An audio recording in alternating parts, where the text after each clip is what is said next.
Hello everyone. तो आज अपने क्लास का ये मतलब लेक्चर 5 का ये दूसरा पार्ट होगा, digestion of carbohydrate. Digestion of carbohydrate वाला पोर्शन और डाइजेस्टिव एंजाइम वाला पोर्शन जो भी हम लोग पढ़े, ये सब आपको एक ही नोट्स में मिलेगा, ठीक है। इसीलिए जो इसका लेक्चर आएगा ये पार्ट 1 और पार्ट 2 करके आएगा। तो ये है पार्ट 2, जो डाइजेस्टिव एंजाइम के बाद अभी हम लोग पढ़ रहे हैं। डाइजेस्टिव एंजाइम में हम 4 एंजाइम देखें। कार्बोहाइड्रेट को डाइजेस्ट करने वाला एंजाइम कार्बोहाइड्रेजेस।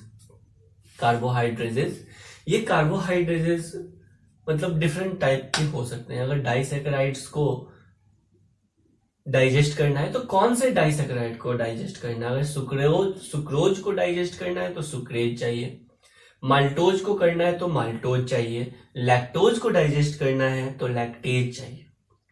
पॉलीसेकेराइड्स को अगर डाइजेस्ट करना है, सेलुलोज को डाइजेस्ट करना है तो सेलुलेज चाहिए, और स्टार्च या ग्लाइकोजेन को डाइजेस्ट करना है तो अमाइलेज चाहिए, है कि नहीं। उसके बाद हमने देखा प्रोटियोज मतलब प्रोटीएजेस। अगर प्रोटीन को डाइजेस्ट करना है तो प्रोटीएजेस चाहिए, और अगर लिपिड को डाइजेस्ट करना है तो लाइपेज चाहिए या स्टरेजेस चाहिए, और अगर डीएनए या आरएनए यानी न्यूक्लिक एसिड को डाइजेस्ट करना है तो न्यूक्लिएजेस चाहिए। अभी हम सबसे पहला फूड का डाइजेशन मतलब जो मेरा मेन कंपोनेंट ऑफ फूड है ना, जैसे कि कार्बोहाइड्रेट है ना, तो अभी हम डाइजेशन ऑफ कार्बोहाइड्रेट पढ़ेंगे, ठीक है। तो हेडिंग देंगे digestion of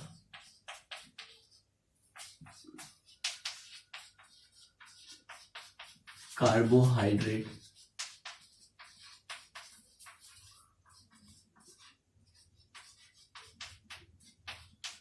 digestion of carbohydrates. चलिए, तो मेन कार्बोहाइड्रेट्स का कंपोनेंट कौन कौन सा है जो हम अपने डेली लाइफ में लेते हैं? तो मेनली हम अपने डेली लाइफ में कार्बोहाइड्रेट का कौन कौन सा फॉर्म लेते हैं? पहले तो सेलुलोज। सर सेलुलोज हम लेते हैं क्या? बिल्कुल सेलुलोज लेते हैं, जिसको हम डाइजेस्ट नहीं कर सकते। ये सेलुलोज वैसा कार्बोहाइड्रेट है जो हमारे फूड कंपोनेंट के साथ हमारे लिए रफेज का काम करता है। कोई प्लांट प्रोडक्ट हो गया, और तुमको पता है प्लांट प्रोडक्ट या प्लांट जो है ना वो उसका सेल वॉल सेलुलोज का बना होता है। तो अगर हम प्लांट प्रोडक्ट ले रहे हैं तो उसके साथ सेलुलोज जा रहा है कि नहीं। तो सेलुलोज डाइजेशन तो नहीं कर सकते हैं, लेकिन ये हमारे लिए इंपॉर्टेंट है। क्यों इंपॉर्टेंट है? क्योंकि सेलुलोज से हमको मिलता है रफेज, और रफेज से डाइजेस्टिव सिस्टम क्लियर रहता है, कंस्टिपेशन नहीं होता है। दूसरा हम लेते हैं स्टार्च। क्या लेते हैं भाई? स्टार्च। ग्लाइकोजेन तो नहीं लेते हैं हम, क्योंकि ग्लाइकोजेन हमारे ही बॉडी में क्या होता है? स्टोर होता है। हाँ, अगर आप किसी एनिमल प्रोडक्ट को ले रहे हैं, ठीक है, एनिमल प्रोडक्ट को ले रहे हैं, मीट प्रोडक्ट को ले रहे हैं, तो उसमें आपको ग्लाइकोजेन मिलेगा। समझ में आया? तो ग्लाइकोजेन भी हम अपने डेली लाइफ में लेते हैं। और क्या ले लेते हैं? वैसे ग्लाइकोजेन एनिमल्स का स्टोर्ड कार्बोहाइड्रेट का फॉर्म है ग्लाइकोजेन। उसके अलावा हम लैक्टोज लेते हैं। कोई बताएगा ये लैक्टोज जो होता है ये कहां प्रेजेंट होता है? हाँ, लैक्टोज कहां प्रेजेंट होता है? बोलो भाई। ये लैक्टोज मिल्क प्रेजेंट होता है, इसलिए इसको बोलते हैं मिल्क शुगर। क्या बोलते हैं? Milk sugar. उसके अलावा सुक्रोज लेते हैं। क्या लेते हैं भाई? सुक्रोज लेते हैं हम, ठीक है। तो ये डेली लाइफ में कार्बोहाइड्रेट हम लेते हैं, सुक्रोज, कार्बोहाइड्रेट, ग्लाइकोजेन, स्टार्च और सेलुलोज, ठीक है। ये जो स्टार्च है ये प्लांट प्रोडक्ट है, और ग्लाइकोजेन क्या है? एनिमल प्रोडक्ट है। स्टार्च को टेस्ट करने के लिए आयोडीन टेस्ट किया जाता है, तो कलर कैसा देता है? ब्लू ब्लैक कलर देता है। कैसा कलर देता है? ब्लू ब्लैक कलर देता है, ठीक है। चलिए, कार्बोहाइड्रेट का डाइजेशन कहां से शुरू हो जाता है? अब देखते हैं डाइजेशन ऑफ कार्बोहाइड्रेट। ये हुआ कार्बोहाइड्रेट का फॉर्म जो हम अपने डेली लाइफ में लेते हैं। कार्बोहाइड्रेट का डाइजेशन कहां से शुरू होता है? बोलो भाई। कार्बोहाइड्रेट का डाइजेशन शुरू हो जाता है कहां से? बक्कल कैविटी से। कहां पे? बक्कल कैविटी से। इसी बक्कल कैविटी को ओरल कैविटी भी कहते हैं, ठीक है। तो कार्बोहाइड्रेट का डाइजेशन शुरू होता है बक्कल कैविटी से या ओरल कैविटी से।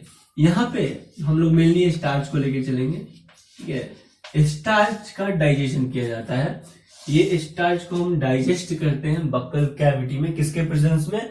स्लाइवरी अमाइलेज या टाइलिन के प्रेजेंस में। हम स्लाइवरी अमाइलेज लिखेंगे, इस फॉर स्लाइवरी, और ये पूरा लिखेंगे अमाइलेज, ठीक है।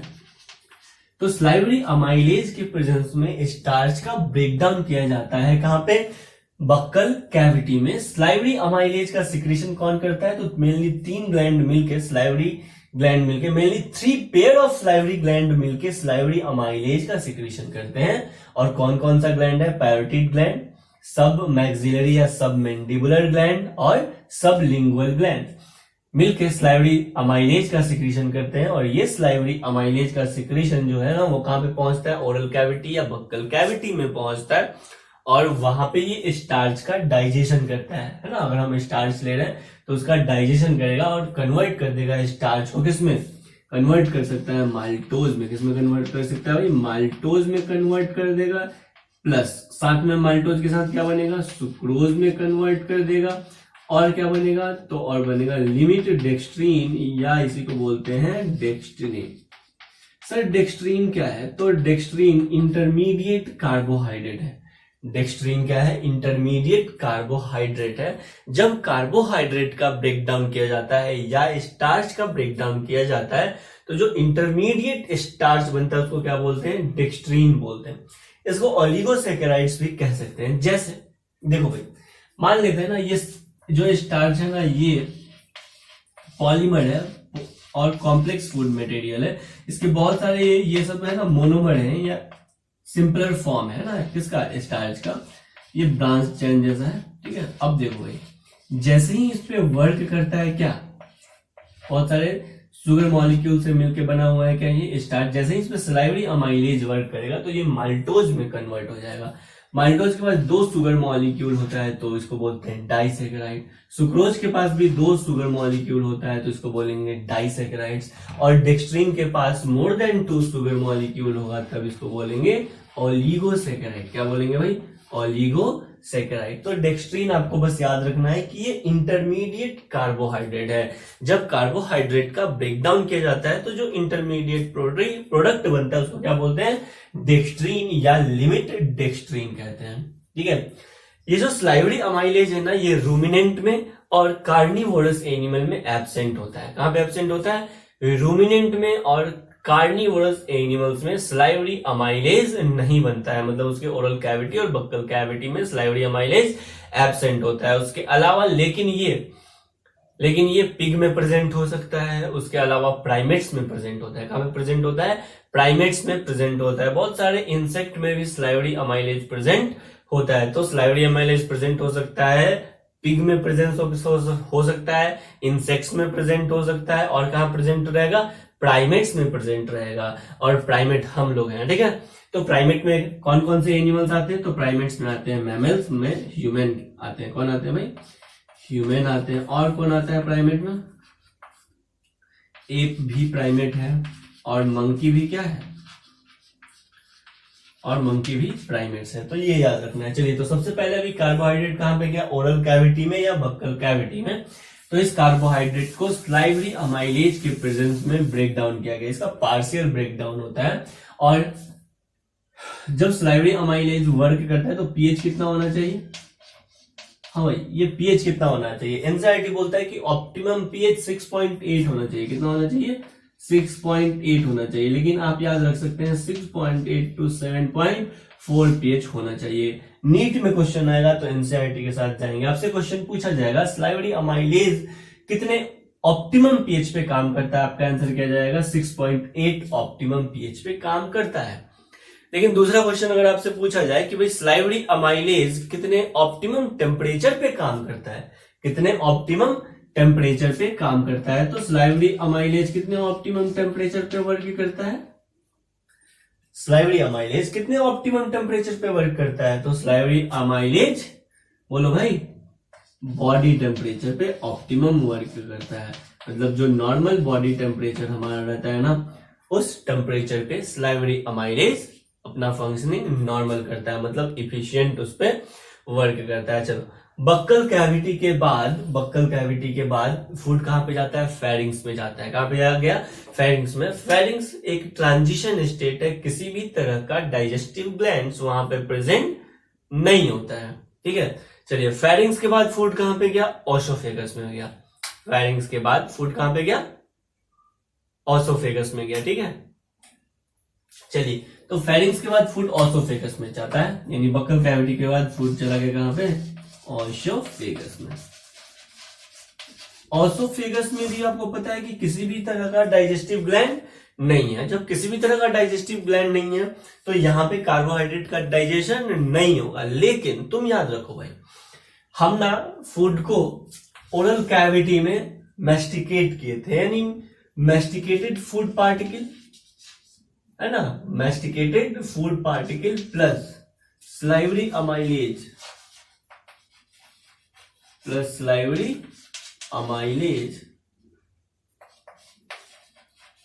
ये मिल के बनाता है बोलस। क्या बनाता है? बोलस। तो आप समझ जाइएगा बोलस क्या है भाई? स्लाइवरी अमाइलेज और फूड पार्टिकल, मैस्टिकेटेड फूड पार्टिकल मिलके क्या बनाया? बोलस। मतलब खाना खा रहे हैं और चबा रहे हैं, इसमें पूरी तरह से अगर सलाइवा मिक्स हो गया तो उस फूड को अब क्या बोलते हैं? बोलस कहते हैं। ठीक है, यानी बोलस के साथ बहुत सारा क्या है? स्लाइवरी अमाइलेज भी है। तो ये बोलस जब ओरल कैविटी से आगे की तरफ बढ़ता है, कहां पे जाता है? ये गया ओसोफेगस में। तो ओसोफेगस में किसी भी तरह का डाइजेस्टिव ग्लैंड तो नहीं है। ओसोफेगस बस फूड्स को ट्रांसपोर्ट करता है और कहां तक लेके जाता है? कहां तक लेके जाता है? स्टोमक तक लेके जाता है। ओसोफेगस का बस सिंपल सा यही काम है, ट्रांसपोर्टेशन ऑफ फूड। ये फूड को ओरल कैविटी से, फेरिंग्स से होते हुए स्टोमक तक पहुंचाता है, यही काम है ओसोफेगस का। ओसोफेगस में आपको क्लियर पेरिस्टालसिस देखने को मिलता है, रिदमिक कॉन्ट्रैक्शन एंड रिलैक्सेशन देखने को मिलता है। पेरिस्टालसिस वॉलेंट्री होता है या इनवॉलेंट्री होता है? तो पेरिस्टालसिस इनवॉलेंट्री होता है। अच्छा, इनवॉलेंट्री होने का कारण क्या है? पेरिस्टालसिस इनवॉलेंट्री होने का कारण क्या है? क्योंकि पेरिस्टालसिस स्मूथ मसल्स में होता है। किसमें होता है भाई? स्मूथ मसल्स में होता है। जितने भी हमारे एलिमेंट्री कैनाल के मसल्स हैं ये सब क्या है? स्मूथ मसल्स हैं, इसलिए क्या है? इनवॉलेंट्री होते हैं। चलिए, तो ओसोफेगस में कहानी समझ में आया। ओसोफेगस में तो बोलस जा रहा है। अब ये बोलस में क्या है? बहुत सारा सलाइवरी अमाइलेज है। तो जब ये फूड नीचे के साथ आ रहा है ना स्टोमक में, जब ये फूड सलाइवरी अमाइलेज में के साथ नीचे आ रहा है, कहां पे? स्टोमक में आ रहा है, तो इस फूड पार्टिकल में सलाइवरी अमाइलेज तो है, तो सलाइवरी अमाइलेज अपना काम करता रहता है। ऐसा नहीं कि सलाइवरी अमाइलेज सिर्फ किसमें काम करेगा? माउथ या ओरल कैविटी या बक्कल कैविटी में ही वर्क करेगा, है ना। यहाँ पे भी ओसोफेगस में भी क्या है भाई? सलाइवरी अमाइलेज है और बोलस के साथ अटैच्ड है, मतलब फूड पार्टिकल के साथ अटैच्ड है, तो यहाँ पे भी फूड पार्टिकल का डाइजेशन हो रहा है। जब फूड पार्टिकल जैसे ही कहां पे आ गया? स्टोमक में आ गया। कहां पे आ गया? स्टोमक में आ गया। कहां पे आया? स्टोमक में आया। तो स्टोमक में जो पीएच है वो कैसा है? स्टोमक का पीएच है एसिडिक। कैसा है? स्टोमक का पीएच एसिडिक है। और तुमको पता है एसिडिक कंडीशन में सलाइवरी अमाइलेज फंक्शन नहीं करता है। ठीक है, एसिडिक पीएच पे सलाइवरी अमाइलेज फंक्शन नहीं करता है। लेकिन तुम देखो ना, ओरल कैविटी में सबसे पहले हम फूड को रखे, यानी कार्बोहाइड्रेट को रखे, उसको चबा रहे थे, तो सलाइवरी अमाइलेज उसमें पूरे अच्छे तरह से मिक्स हो गया। क्या बन गया? बोलस बन गया और फूड का डाइजेशन वहीं से शुरू हो गया। कैसा डाइजेशन होता है? तो ये स्टार्च को कन्वर्ट कर देता है माल्टोज में या सुक्रोज में और लिमिट डेक्सट्रीन या डेक्सट्रीन में कन्वर्ट कर देता है। ये जो सलाइवरी अमाइलेज है ये बोलस को डाइजेस्ट करके लेके आ रहा है ओसोफेगस से होते हुए। कहां पे? स्टोमक में। ऐसा नहीं कि स्टोमक में आया और तुरंत सलाइवरी अमाइलेज क्या हो गया? नॉन फंक्शनल हो गया, ऐसा नहीं होता है। अभी HCl पूरे बोलस में अच्छे से मिक्स होगा तब तो, अभी सलाइवरी अमाइलेज पूरे बोलस में अच्छी तरह से मिक्स होगा, है ना, तब तो क्या होगा? पूरा सलाइवरी अमाइलेज इनएक्टिव होगा। तो जैसे ही फूड स्टोमक में पहुंचता है, जब तक फूड स्टोमक में पहुंचता है तब तक इस स्टोमक में फूड का डाइजेशन, मतलब कार्बोहाइड्रेट का डाइजेशन कितना हो जाता है? 30 to 50% हो जाता है। तो ये क्वेश्चन आपसे पूछा जाएगा समझ में आ गया? ये क्वेश्चन आपसे पूछा जाएगा अभी कि कार्बोहाइड्रेट्स का डाइजेशन, किसका? कार्बोहाइड्रेट का डाइजेशन, स्टोमक तक जब कार्बोहाइड्रेट पहुंचता है ना, तो कार्बोहाइड्रेट का डाइजेशन कितने परसेंट तक होता है? तो आंसर जाएगा 30 to 50% तक होता है। कितने परसेंट तक होता है? 30 to 50% तक फूड का डाइजेशन होता है। ठीक है, अब देखो भाई, यहां तक 30 to 50% तक फूड का डाइजेशन होता है स्टोमक तक पहुंचते हुए, है ना। उसके बाद स्टोमक में क्या सर, स्टोमक में किसी भी तरह का, सॉरी, ठीक है, स्टोमक में किसी भी तरह का डाइजेस्टिव ग्लैंड है क्या? ठीक है, तो स्टोमक में किसी भी तरह का स्टोमक में किसी भी तरह का कार्बोहाइड्रेट को डाइजेस्ट करने के लिए डाइजेस्टिव एंजाइम है क्या? नहीं, तो स्टोमक में कार्बोहाइड्रेट्स के डाइजेशन के लिए डाइजेस्टिव एंजाइम नहीं है। समझ में आया? स्टोमक में कार्बोहाइड्रेट के डाइजेशन के लिए डाइजेस्टिव एंजाइम नहीं होता है, ये आपको याद रखना है। समझ में आया? अगर क्वेश्चन पूछा जाए भाई इसमें से कौन सा ऑर्गन है जहां पे कार्बोहाइड्रेट का डाइजेशन या कार्बोहाइड्रेट डाइजेस्टिंग एंजाइम का सिक्रीशन नहीं होता है, पहला ऑप्शन रहेगा बक्कल कैविटी, दूसरा ऑप्शन रहेगा स्टोमक, तीसरा ऑप्शन रहेगा पेनक्रियाज और चौथा ऑप्शन रहेगा इंटेस्टाइन। तो क्या आंसर चला जाएगा? स्टोमक। स्टोमक में किसी भी तरह का कार्बोहाइड्रेट या स्टार्च को डाइजेस्ट करने के लिए एंजाइम का सिक्रीशन नहीं होता है, याद रहेगा। अब चलिए भाई, स्टोमक के बाद फूड कहां पे चला जाएगा? स्टोमक तक आते आते कार्बोहाइड्रेट का डाइजेशन कितना हुआ? 30 to 50% हो जाता है, याद रहेगा। चलिए, कार्बोहाइड्रेट का डाइजेशन कहां से शुरू हो गया? तो कार्बोहाइड्रेट का डाइजेशन कहां से शुरू हुआ?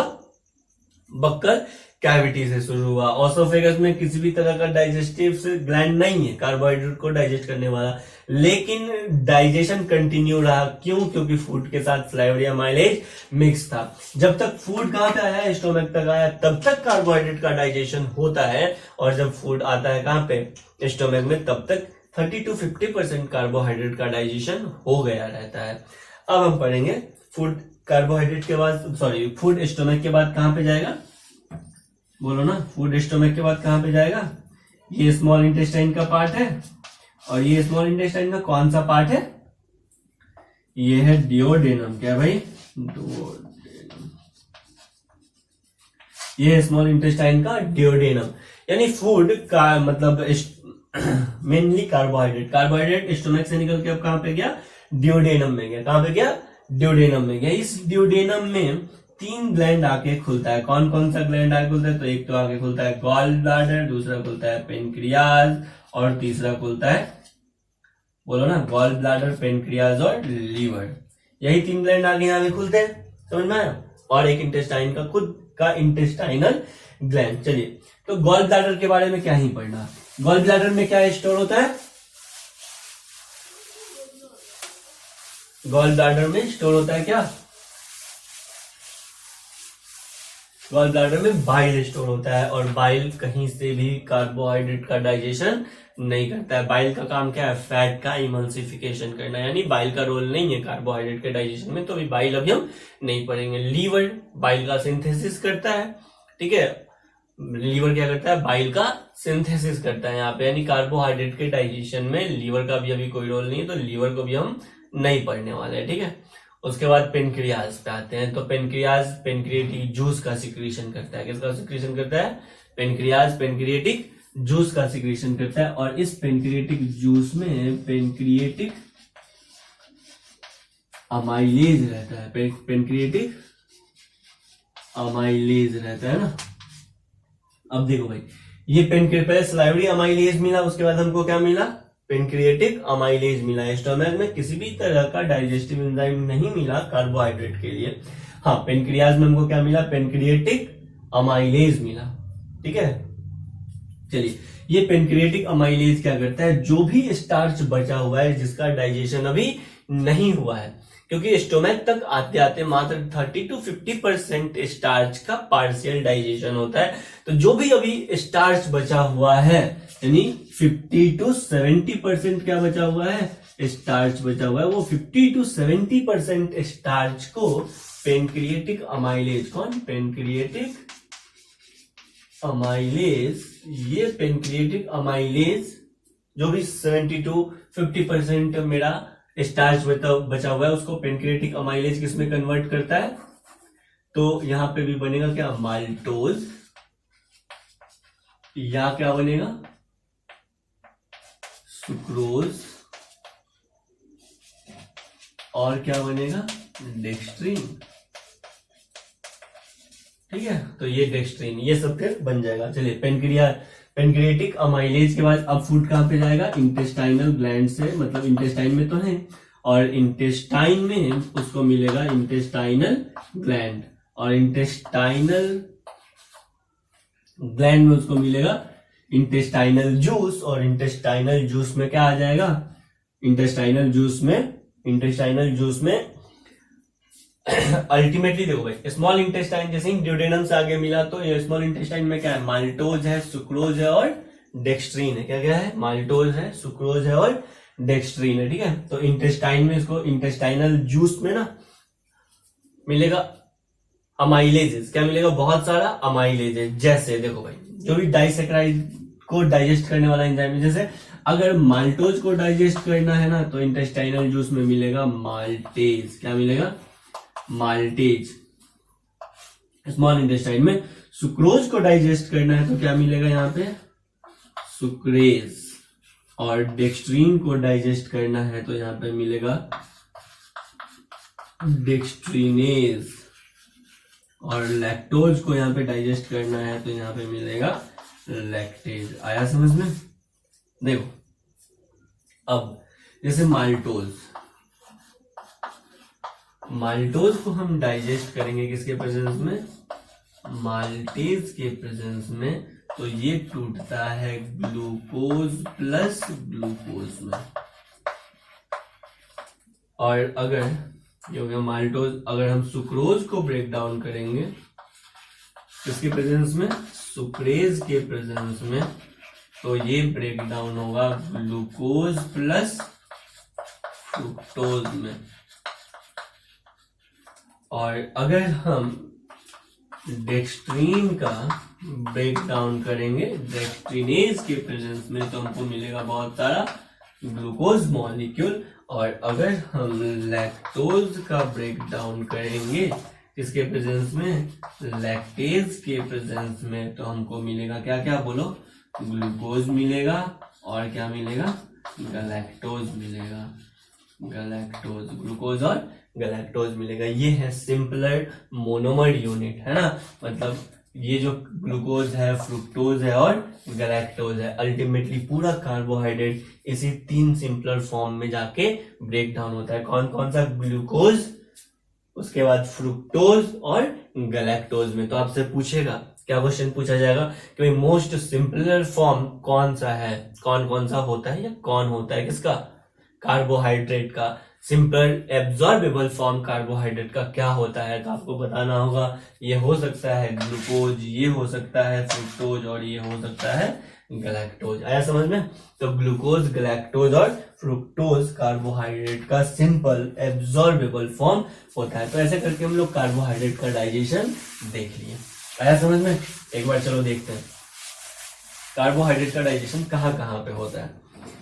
कार्बोहाइड्रेट का डाइजेशन सबसे पहले होता है बक्कल कैविटी में। बक्कल कैविटी में कार्बोहाइड्रेट का डाइजेशन होता है और स्टार्च को कन्वर्ट कर दिया जाता है किसमें, माल्टोज में, सुक्रोज में और डेक्स्ट्रीन में। उसके बाद फूड कहाँ पे आ जाता है, फेरिंग्स में। फेरिंग्स में किसी भी तरह का ग्लैंड नहीं है, तो फेरिंग्स में किसी भी तरह का ग्लैंड नहीं, तो कार्बोहाइड्रेट का डाइजेशन नहीं रहता है। लेकिन बोलस में कार्बोहाइड्रेट का डाइजेशन कंटिन्यू रहता है। क्यों? क्योंकि उसमें सलाइवरी अमाइलेज अच्छे से मिक्स हो गया है। उसके बाद ऑसोफेगस में भी किसी भी तरह का ग्लैंड नहीं है, लेकिन फिर भी ऑसोफेगस के बोलस में तो सलाइवरी अमाइलेज है, तो यहाँ पे भी फूड का डाइजेशन, कार्बोहाइड्रेट का डाइजेशन कंटिन्यू रहता है। फूड कहाँ पे पहुंचा मेरा, स्टोमैक में पहुंचा। स्टोमैक में सलाइवरी अमाइलेज को कैसा इन्वायरमेंट मिलता है, एसिडिक इन्वायरमेंट मिलता है। लेकिन एसिडिक इन्वायरमेंट में सलाइवरी अमाइलेज काम नहीं करता है। लेकिन आपको पता है यहां तक पहुंचते पहुंचते, स्टोमैक तक पहुंचते कार्बोहाइड्रेट का डाइजेशन हो चुका है। कितना परसेंट, 30 to 50% हो चुका है। आया। उसके बाद फूड कहाँ पे जाता है, स्मॉल इंटेस्टाइन में जाता है, ड्यूडेनम के स्मॉल इंटेस्टाइन में, ड्यूडेनम के स्मॉल इंटेस्टाइन में जाता है बाइल। ये बाइल जा सकता है कहाँ से, गॉल ब्लाडर से, या ये बाइल जाता है कहाँ से, लीवर से। लेकिन इस बाइल का कार्बोहाइड्रेट के डाइजेशन में रोल नहीं है, रोल किसका है, पेनक्रिएटिक जूस का। पेनक्रिएटिक जूस से जाता है पेनक्रिएटिक अमाइलेज, जो भी 70 to 50% कार्बोहाइड्रेट बचा हुआ है जिसका डाइजेशन नहीं हुआ है, तो उसको डाइजेस्ट कर देता है कौन, पेनक्रिएटिक अमाइलेज। कौन कर देता है भाई, पेनक्रिएटिक अमाइलेज। ये बहुत पावरफुल है पेनक्रिएटिक अमाइलेज। आपको पता है pancreatic amylase highly variable pH पे भी काम कर लेता है। पेनक्रिएटिक अमाइलेज ये pH 4 to 11 पे काम कर लेता है। ये मोस्ट इंपॉर्टेंट कार्बोहाइड्रेट को डाइजेस्ट करने वाला एंजाइम है कौन, पेनक्रिएटिक अमाइलेज। ये हाईली वेरिएबल पीएच पे भी देखो काम कर रहा है, इसका रेंज बहुत ज्यादा है, किसका, पेनक्रिएटिक अमाइलेज का। उसके बाद यहाँ इसी स्मॉल इंटेस्टाइन में, इंटेस्टाइनल जूस में बहुत सारे डाइसेक्राइड्स, यानी अब मेरा जो कार्बोहाइड्रेट है ना वो डाइसेक्राइड में कन्वर्ट हो चुका है। डाइसेक्राइड करने का मतलब या तो वो सुक्रोज बन चुका है, या तो वो माल्टोज बन चुका है, कुछ डेक्सट्रीन भी बन चुका है ना। तो अब डेक्सट्रीन को, सुक्रोज को, माल्टोज को, लैक्टोज को डाइजेस्ट करने के लिए एंजाइम कहां से हमको मिलेगा, इंटेस्टाइनल जूस से, मतलब कि इंटेस्टाइनल जूस से मिलेगा। कहां से मिलेगा, इंटेस्टाइनल जूस से। और इस स्मॉल इंटेस्टाइन में ही फूड को क्या किया जाता है, ग्लूकोज में कन्वर्ट कर दिया जाता है, यानी कार्बोहाइड्रेट को ग्लूकोज में कन्वर्ट कर दिया जाता है, या गैलेक्टोज में कन्वर्ट कर दिया जाता है, या फ्रुक्टोज में कन्वर्ट कर दिया जाता है। तो ग्लूकोज, ग्लैक्टोज और फ्रुक्टोज ये कार्बोहाइड्रेट का मोस्ट सिंपलर एब्जॉर्बेबल फॉर्म है। जैसे ही ये बनता है तो स्मॉल इंटेस्टाइन का विलाई, याद है विलाई, माइक्रोविलाई, क्या कर लेता है, इसको एब्जॉर्ब कर लेता है। तो कार्बोहाइड्रेट का डाइजेशन यहाँ तक हो गया। अगले क्लास में हम लोग पढ़ेंगे प्रोटीन का डाइजेशन, लेकिन उसके पहले हम लोग कुछ स्पेशल केस पढ़ेंगे, जैसे सेलुलोज का डाइजेशन कैसे होता है, ठीक है, और भी कुछ खास। तो आज के लिए इतना ही, आप पढ़ते रहिए। अगर कुछ डाउट हो तो आप पूछिए। क्वेश्चन जरूर बनाएंगे, एनसीईआरटी जरूर पढ़ेंगे। क्वेश्चन कहाँ से बनाएंगे सर, तो क्वेश्चन आप एनसीईआरटी का एग्जाम्पलर बनाइए, ठीक है, वो आपके लिए बहुत यूजफुल होगा, चाहे वो बोर्ड एग्जाम हो या फिर आपके नीट के लिए। और आप प्रीवियस ईयर क्वेश्चन बनाइए, ठीक है, नीट के लिए प्रीवियस ईयर क्वेश्चन बनाइए। चलिए, थैंक यू।